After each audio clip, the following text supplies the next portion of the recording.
Hello everyone, today I'm coming to you with a review of a very cool figure and probably the best design that we have got and likely will get of this figure and character. Today I'm coming to you with a review of the brand new Marvel Legends Thor Love and Thunder King Valkyrie. Not just Valkyrie, King Valkyrie, which is awesome, and I cannot wait to see what she does in the movie as the leader of New Asgard. It's going to be quite bonkers, that movie, in my opinion. I'm so hyped for that movie. It's only under 2 months away, and we have a lot of more content, Star Wars and Marvel during that, so it'll go by quickly. But this figure is awesome, and I have a decent amount to talk about. I wouldn't say a lot, but yeah, let's get into it. Oh, by the way, did you guys see that She-Hulk trailer?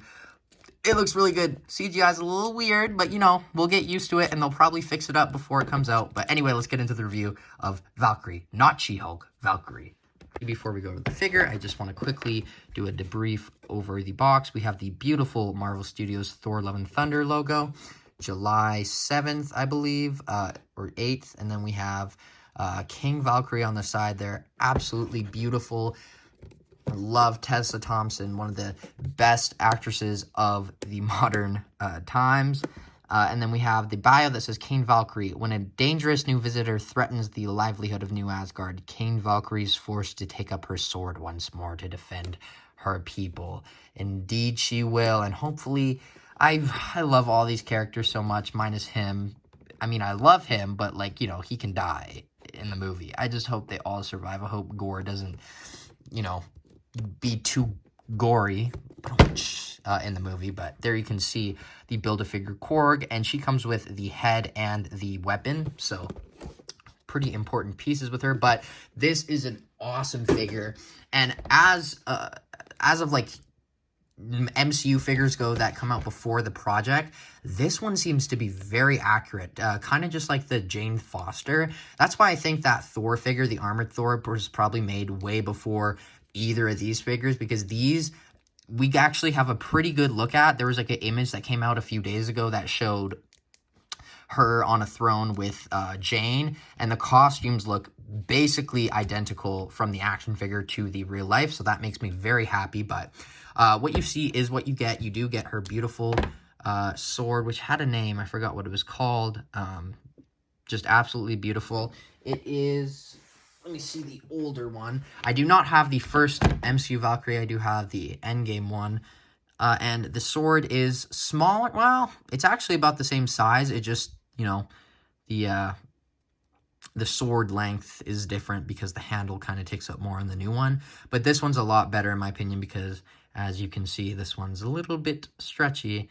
And this one isn't made with such a soft plastic, which is always great. And then we'll do a better comparison, but just to see right now, you can kind of see the basics of the two figures, but this one obviously is way better in my opinion. But oh my goodness, I need to stop and just acknowledge how amazing of a likeness this is to Tessa Thompson.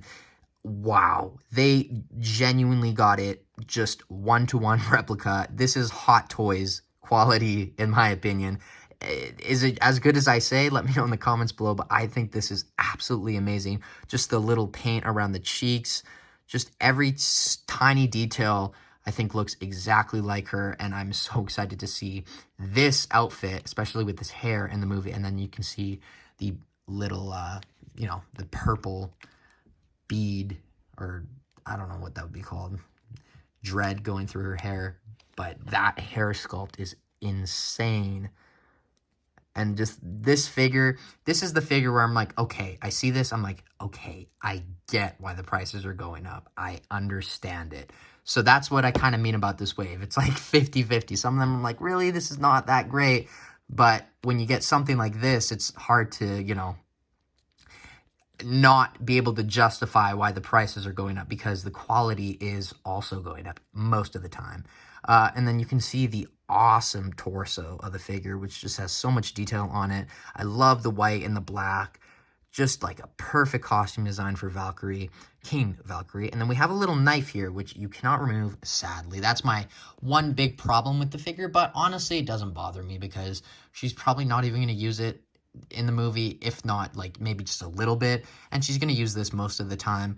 And if I'm being honest, we probably all would have lost that if it was removable. So I'm kind of happy that, not happy, but you know, I'm content that it's on her because, you know, gives her more detail, which, you know, we didn't really have with the other ones, you know, weapon-wise.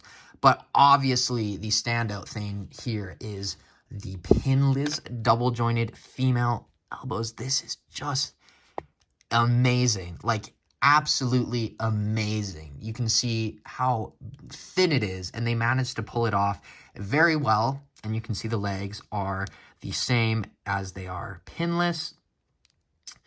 Beautiful. And then I love the kind of reflective, it looks like it would be like a rubbery kind of spandex material. And then you can see the boots and the heels. One thing that I do want to make very clear about this figure, because a big part of doing these reviews is seeing the figure, seeing the ups and downs, so you can see it before you purchase it, so you know how to kind of operate it.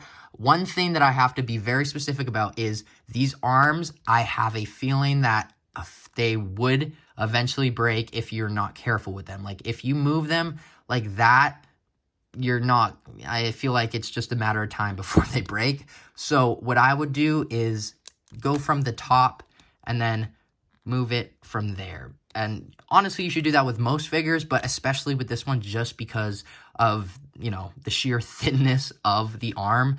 You can see that it is way thinner than most figures. If I get my Jane here, wherever she went.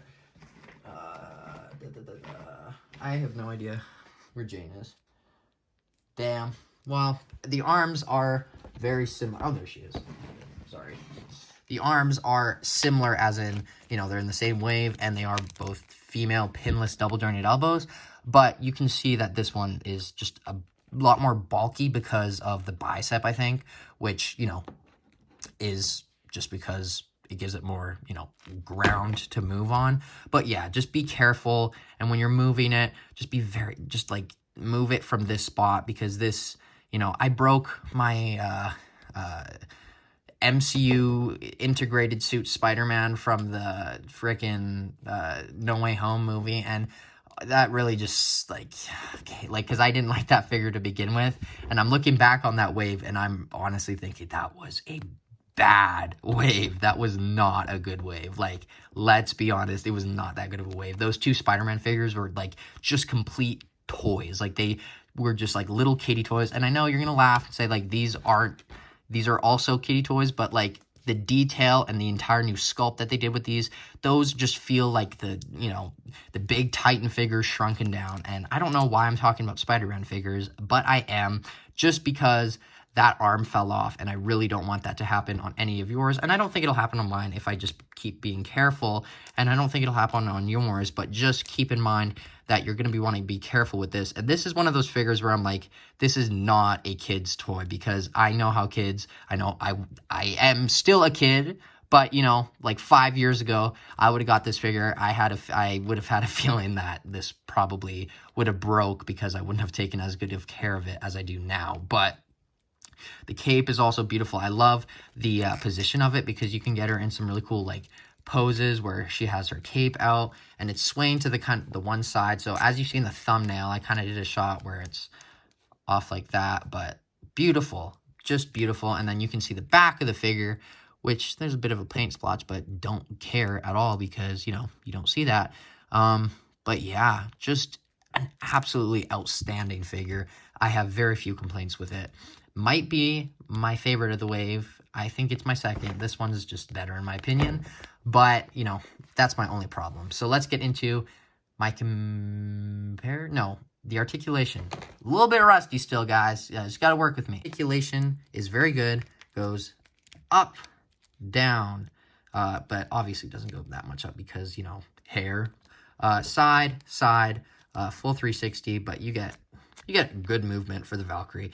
I really do want to get one of the Pegasus.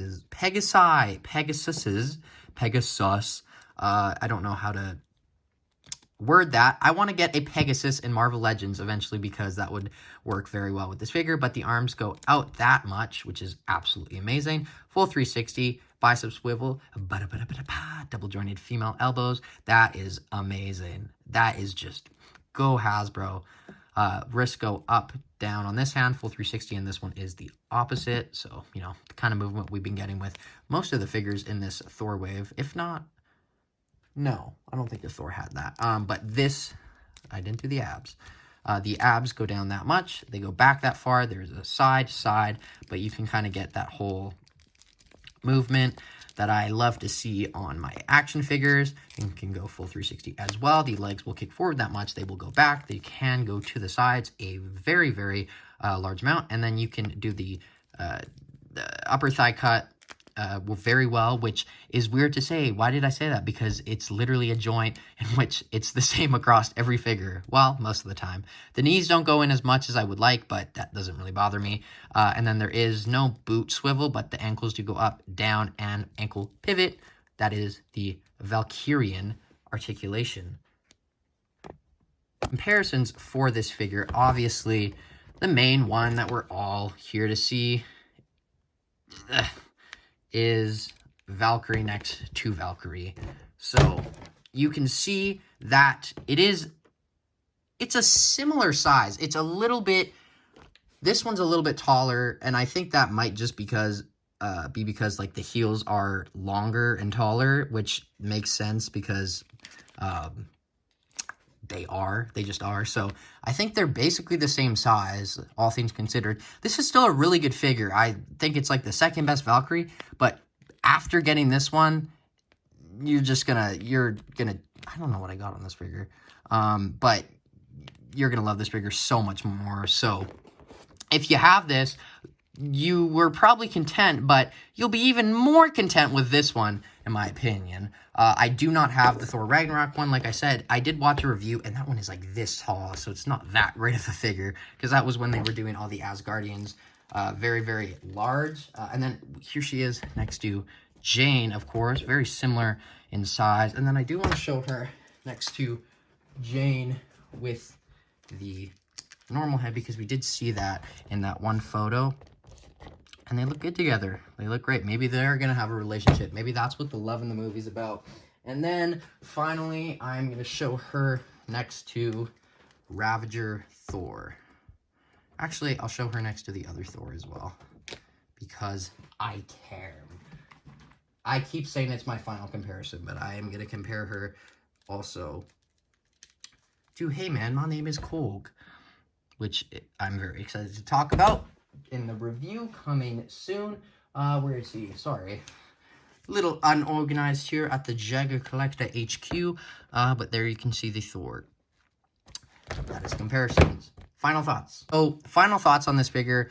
As always, if you've watched the video, I think you can kind of piece together what I think of this figure, but I absolutely love it. It is damn near perfect. You know, obviously the same thing can apply with most of these figures. Like, obviously, I wish we've gotten, like, opposite hands. It wouldn't have been that much of a difference, but, like, I don't think I would have even used them. Like, maybe another gripping hand would be cool, especially with the articulation, but you can kind of get it so that one can grip it, not grip it, but look like it's gripping it. So that's not a huge problem. The head and the this is like, I would go as far to say it's the top 5 photoreal of like any brand that Hasbro's done. They did a phenomenal job with this figure.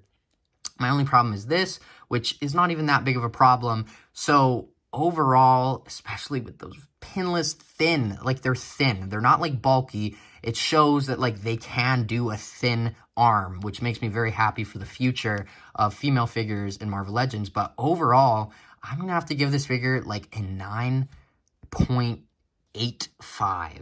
Wow, we're getting very mathy here, but that's the only problem. And other than that, this is just so perfect, and I cannot wait to see her in the movie. But let me know what you think of this figure in the comments below. Is this as good as I say? Are you going to pick it up? Do you have the other Valkyrie? Are you thinking of replacing it after you watch this? Because not that I'm going to replace it, because I have both, but it's certainly cool to have these different outfits of these characters, especially if they are improvements. But as always, I have been Jagger Collector. Like and subscribe, and I will see you in tomorrow's review, which will be a very buff and jacked review, because we're going to be reviewing Ravager Thor, and this is an amazing figure. So I will see you tomorrow. King Valkyrie out.